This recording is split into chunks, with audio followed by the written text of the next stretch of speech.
for Drew's news, your good news machete for cutting your way through the thick forest news.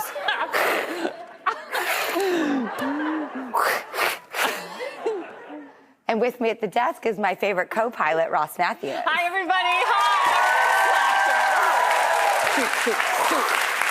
Well, it's Women's History Month, and we're starting with a phenomenal woman who is very near and dear to this show, Gayle King.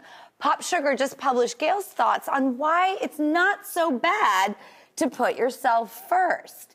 She says that girls are raised to take care of everyone else before themselves, and it took her many years, all the way up to her divorce, to realize selfishness can be a positive, not just a negative, and it is vital to prioritize yourself. And Gayle says, quote, when you're happy with yourself, when you're happy with the job you're doing, you're a better person, period.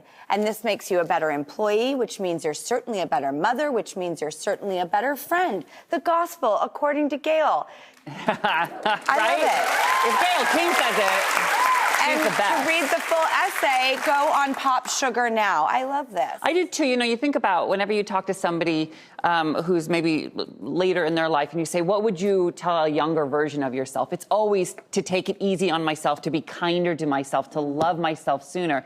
And I can't agree with Gayle more. The sooner you can do a little self-care and just nurture yourself, the better person. Ugh, I just struggle with the oxygen mask. Oh, that analogy.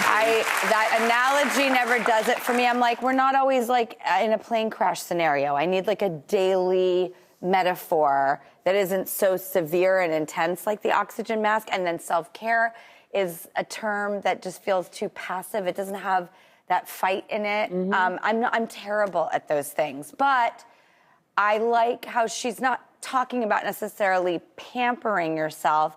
It's just prioritizing yourself. Well, yeah, and I think you have to love yourself, and that's how you prioritize yourself.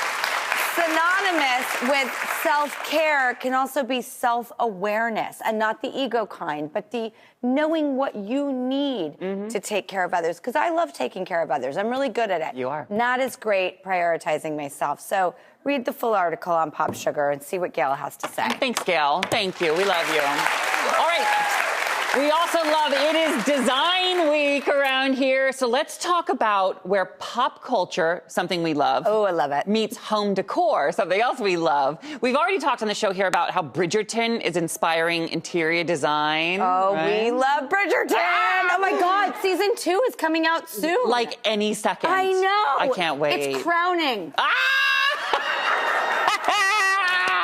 Oh, I'm so proud of you. Is that a double pun? Yeah, that is a double pun. Wow, Drew. Well, okay, here there are other shows that are inspiring design out there. Apartment Therapy reports an analysis of search data from the last year found one big show people are inspired by is the show Sherlock. People are loving that Victorian furnishing, that they call it cluttercore design, which is more kind of approach, cramming your space with vintage accessories and trinkets. That causes anxiety for me. Too much. It's true. You love a white box, Rossi. I do. I loved the interior design of Mad Men. They say that one was a big influence as well. Very mid-century. Yes. Yep. And now people are turning to Friends for that 90s design aesthetic.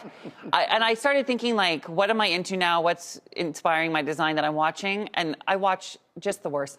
You watched 90 Day Fiancé. 90 Day Fiancé. I was thinking, like, what is my design aesthetic inspired by? Those little pods in Love is Blind. You know? I'm like, I kind of want my own pod now.